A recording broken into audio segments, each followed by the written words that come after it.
Hey everybody, this is Veronica Taylor, and I'm super excited that you found Vincent's YouTube channel. Vincent, I just want to say from myself and Ash Ketchum, hey Vincent, good luck on your Pokemon journey. I know you can be the greatest Pokemon master in the world. I hope you all enjoy Vincent's videos. And keep making them, because we want to catch them all. Pokémon, man. It seems so long ago since I was a young kid who, despite having a variety of different routes taken in terms of laying down the foundation of my preferences from both the games I played and the films I got exposed to early on despite my age, there was something that felt truly unique in the land of these magical creatures I could summon to my aid with the toss of a single ball capsule. And yet, despite my infatuation for the franchise, Pokémon, just like other childhood cartoons before, finally began to lose its grip on me as Unova was getting ready to unveil itself to the world to begin the reign of the franchise's 5th generation back in 2010, thus concluding Sinnoh's dominance as a new product that carried its 4th generation. By then, I'd already fit in among peers who put more energy into the multiplayer FPS genre as it contained more edge, maturity, and finesse that everyone around me, myself included, found satisfying and fresh to consume, while at times being pretty funny. See? Did you see that? Why would he do that? That's as stupid as hiding in a cardboard box. What do we do? Right. Don't you worry your pretty little head. I'll figure this out.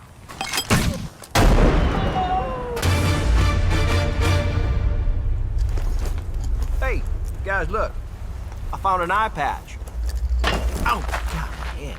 They honestly kept me busy for a while, and the M rating didn't stop any of us from playing those games despite my parents being against the idea. I honestly had a good time, but as time passed, I got more acquainted with the survival horror genre I barely understood when I was younger on the PlayStation 1, helping me replenish a passion for the single-player experience I'd lost after the PlayStation 2 era that would still continue to pull me in even today in some of the more recent titles I've experienced this generation. And as for the movies, well, if you know me personally, I'd ramble about John Wick time and time again, but sometime prior to me being into a game like Wolfenstein: The Old Blood, any willingness to heavily partake in intense and competitive multiplayer matches in the FPS genre slowly began to fade away too, as I took an interest in an uprising conversation among gamers talking about actors' performances leaving an everlasting impact on them emotionally. I also had to slow things down as I became more concerned about getting into the workforce and focusing on school, which at times were very tiring. As for the conversation, actors' performances leaving an impact was a premonition that made me aware of a new phenomenon taking shape as games were becoming more and more real, I should say.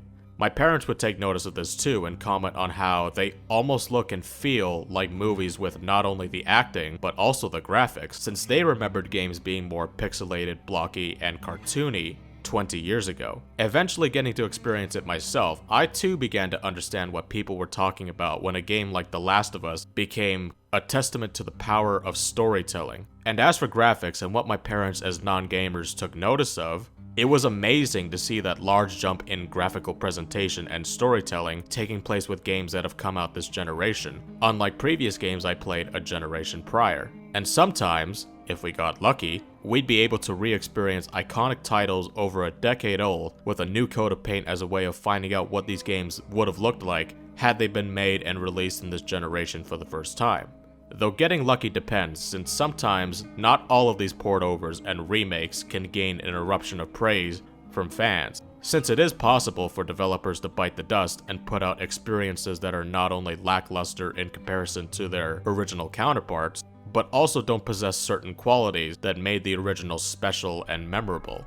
This doesn't mean, however, that realism is everything, since sometimes new games pursuing this level of realism in their own innovative and unique way often take it to another level, as they focus solely on that as opposed to quote-unquote fun gameplay. And depending on the person, it can be an experience that some adore and treasure, while others would absolutely gag at the sight or mention of it, which Kojima also admitted to and was ready for before Death Stranding launched back in November. That being said, Even games from over a decade ago that were once considered innovative and new can still be considered great to play even today. But I guess since we're talking about graphics and presentation, animated products still have an appeal many years later, as they're still not only enjoyable to play, but also watch. And believe me when I say it, there's just as many memorable moments of story and gameplay in animated products as there is with quote-unquote realistic looking products. And judging by that recent PlayStation 5 event, we're gonna get even more memorable moments of story and gameplay with animated products. I guarantee it. And coming back to Pokémon, I still have that franchise to thank, since without it, I honestly wouldn't have liked the animated products that I love today. Besides the video games that honestly have me tempted to leave a pre-order for the next generation of consoles, I've noticed a significant evolution in animated films presentation over the years. Sometimes I've been cued in to purchase a movie ticket for myself, and I'm glad to say that those nights were quite memorable. So, what's my point in mentioning the progression of entertainment itself and my preferences over the years? Entertainment and technology may have progressed and evolved in many ways that I would have deemed impossible when I was younger, but Pokémon, or the eras that I left behind and still love today, are eternally archived as they were, which I'm always welcome to revisit. As for the franchise itself, it never left as it continued to go on for better or worse, though judging from what I've seen over the years, I've seen fans have developed the general consensus of it being worse, since it sacrificed and chipped away who and what made the franchise originally, and depending on the person, they either chose to stay or chose to walk away. To this day, I'm still somewhat saddened this is something that unfortunately happened, but I'm glad that, despite it being 15 years since the switch, the original cast members are still recognized for their work and the contributions they've made to many people's childhoods, including my own. As for the newcomers that have replaced the original cast since then, even if I can't keep up with the show like I used to, I hold no spite against them, and I still respect their dedication to the craft as they continue to voice the characters, even to this very day, probably continuing to contribute to many other people's childhoods out there that they're going to look back on 10 years from now and say, that was the good old days. I certainly did, though in my case, I grew up hearing Veronica in one half and Sarah in the other. I'm happy to say that I enjoyed both. On a smaller note, I do recall a similar event occurring among the games with the launch of Pokémon Sword and Shield. Something that made the past game special turned out to be absent, though some things will never change. Ash Ketchum is still 10 years old after nearly 23 years, and I'm 21 after 21 years? Nah, seems legit. Nothing conspicuous happening here. Nope. No sir. There remained occasions where I'd return temporarily to give things a try and see what was going on and what was changing, though in some cases it wasn't convincing enough to jump back on the bandwagon, since I've been guilty of being more attracted to comebacks of games that have come from previous generations, which, in my opinion, was a pretty lucky blessing 6 years ago, since it was a fantastic experience that allowed me to re-experience what I played many years ago while being a little bit more, as it adapted modern mechanics that have come over the years. Despite not really partaking in much of the newer iterations of the franchise, I'd found some other remarkable occurrences with Pokemon's expansion that got the entire world talking about the evolution of augmented reality and their implications, in addition to breaking the bad live-action video game movie curse. This, of course, would have to be enjoyed responsibly, otherwise you get something like this happening. Holy shit, I didn't know that was water. That was funny. Pokemon Go. Holy shit. I did not realize that was water. I know, you got me, dude. A while back, I hit up a friend of mine to see how they were doing during these trying times, and we started to chat that night about things we love and hate about a franchise we both enjoy, which of course is Resident Evil. While sharing different opinions on entries contained within the franchise, somewhere in the conversation as I helped him out on a video idea for his own channel that's since been released, I brought up Pokemon and told them that I thought it was impossible to love the franchise again like I did many years ago. He responded to me asking something like, well, why? So that got me thinking. Yeah, why not love Pokemon again? What is stopping me? I'm free to do whatever I want and love what I want at any time, so why hold myself back? I don't need to apologize to anyone or worry about the possibility of being scrutinized just for liking something. Even if they did, why even care? Because that would just be silly. I'm just lucky to have friends who wouldn't care if I loved or hated something they didn't. And this goes for just about anything and not just Pokemon, since we're all civil people, adults, that can respect each other even if our opinions may differ. Remember how I said that as a kid, the M rating didn't stop me from playing the games I briefly mentioned? It's funny how the E for everyone rating, despite the name and despite nobody stopping me, it seems like I was the one preventing myself from loving it as I grew older, developing a silly fear of being called out for liking a quote-unquote kiddie game. Funny how history kinda mirrors itself in subtle ways, huh? However, in today's case, those who I thought would ridicule me don't even exist, not anymore, and it was all conjured up by my own head. Do I blame my fellow classmates for ejecting me out of the seat of my Pokemon passion, whether they did so inadvertently or not? Not necessarily, since we were all kids who didn't know any better, but growing up, I think we've all changed and learned to not only respect ourselves and follow what we want, but we've learned to respect one another without going on narcissistic tangents like we did when we were kids. Even if I did miss a lot of content over the years, there was still that familiar range that I easily was able to return to since I hold a connection to it. Watching it all has not only been an absolute blast, but it reminded me of where and who I was and what sort of practices I left behind, like shipping for example. I shamelessly freaked out, even with the underrated oh, never mind, that's a lot of views. I didn't bring this up in my Ruby appreciating the ships video back in December alongside other examples I listed in that video, but Pokemon was yet another source of fuel for that activity I used to care about. An activity I don't really care for anymore, but that didn't stop anyone from continuing to do it while I was gone. In the present, with all this new content that's come out since then, I consider trying out a new iteration of the franchise after a friend's recommendation, just in time for new content being added to said iteration,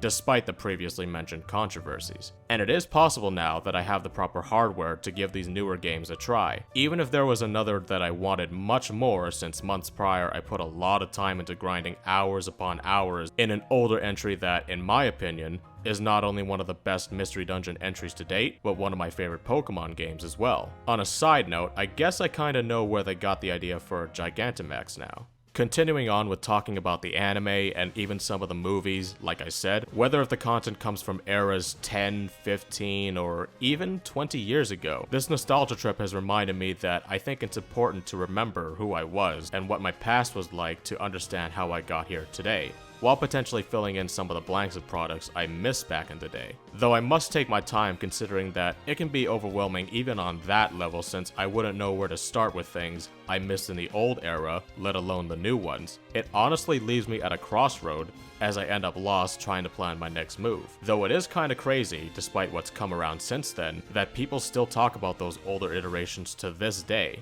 Besides remembering that I used to be a hardcore shipper, viewer, and gamer for the Pokemon franchise, I remember many feelings as a kid when watching or playing, from the sadness, happiness, laughter, engagement, adventure, triumph, and above all, fun. Though not everything was perfect, and there are a few errors in some choices they made as they goofed up here and there, while having fun like I did back in the day. In addition to making a list of how to close the gaps with the things I missed, I even got to appreciate some of the music even more, since some of the tunes I'm about to play for you in a few seconds are tunes I recognize from the games, and I honestly wish I had known that some of these existed before. Here's a few of my favorites.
Another side note, but Advanced Battle's opening, an absolute banger. Probably still my favorite opening to this very day, and honestly a big contributor to Gen 3 being my favorite. Besides treading across familiar territory, part of me is still somewhat debating, despite expressing feelings of intimidation earlier, on checking out seasons and eras I'd missed, like the Black and White era, and give it another shot 10 years later. But at the same time, I don't know if I really want to, since I do know what turned me off in the beginning. However, based on a video I've watched recently, I've heard some good things about the X and Y series, and from my own brief explorations outside of what I know, I've managed to settle on series that require less demand compared to a full-scaled anime series. One caught my eye with their vignette style of storytelling that briefly introduced me to the modern era of the Pokémon franchise, while the other caught my eye with eras and characters that I was familiar with years ago, just retold in smaller bits. Keeping in line with the topic at hand, there was a recent film that I finally managed to watch on my Netflix account that released a year prior to Detective Pikachu. Why didn't I watch this back in 2017 with the rest of the Pokemon fans in the theaters? Well, I was busy and still occupied with things that I don't really rave over as much 3 years later. I'm uncertain when, if, or how Pokemon fans demanded a return to its roots, or if that's even a thing that happened at all, but regardless, I Choose You was a film that released and it had a task of taking all or even former fans back to the beginning, whether if they still stuck to the franchise or not. It's also kinda interesting and coincidental that both Call of Duty and Resident Evil did the exact same thing that year, as they both made the same moves that had their respective companies telling their audience, remember how this franchise was once upon a time? Well, since you don't like the new direction, here you go. After watching it, I feel it's not really the best in my opinion, but it has a lot of heart and contained many reminders as to why I loved Pokemon the way I did back then. Plus, those recreated scenes that many fans, myself included, would remember watching when they were kids really do just hit you in the feels, you know? Whether if you'd feel a familiar sense of giddiness, thrill, sadness, or, my personal favorite, electrifying sadness.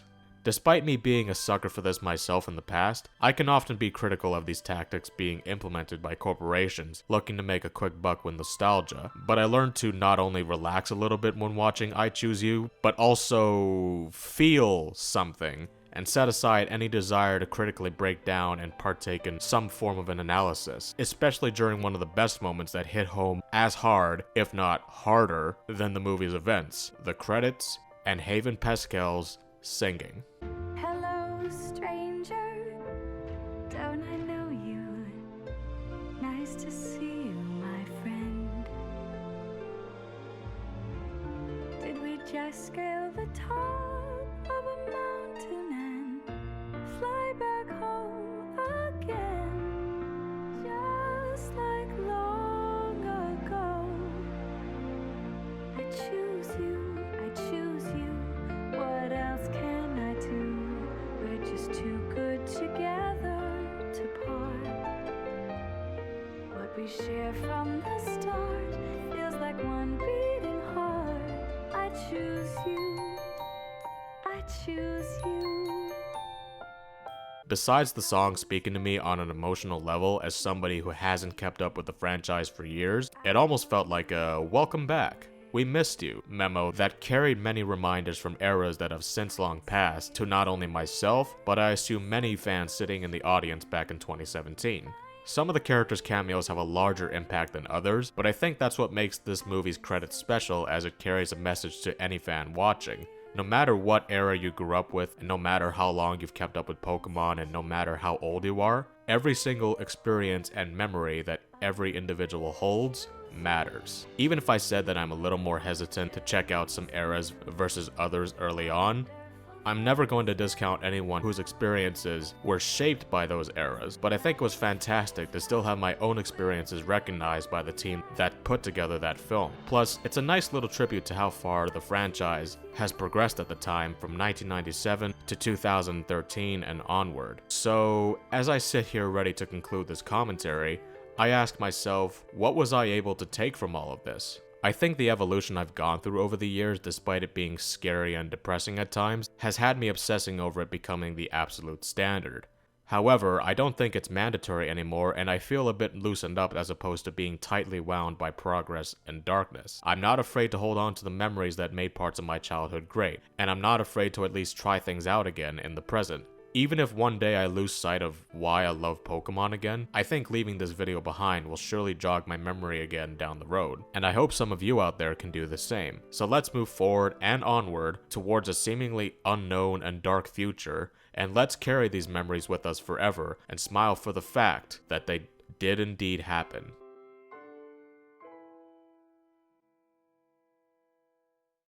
Well everyone, that's all for today. Thank you once again for watching my video all the way through. Before we wrap up, just a few things. 1.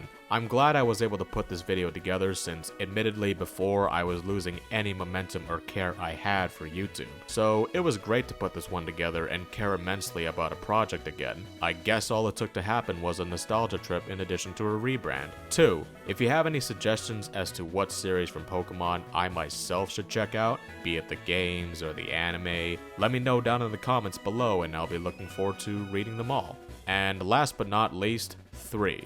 Veronica, if you're out there and you happen to stumble across this video, and if you happen to be here at this point in time, I just wanted to give you a very special thank you to not only contributing to my video's opening with your graceful professionalism, passion, and kindness, but also being a part of my own childhood, just like the millions of fans out there. Even if I can't greet you in person to express my sincerest gratitude, I hope these words instead can serve as an alternative, a way of communicating said gratitude. We love you, and I hope you continue to stay safe in these trying times. And that goes for the rest of you watching too. Alright, I'll be signing off for today. I hope you have a good rest of your day. Stay safe, and I'll hopefully see you around the channel again soon. Vincent out.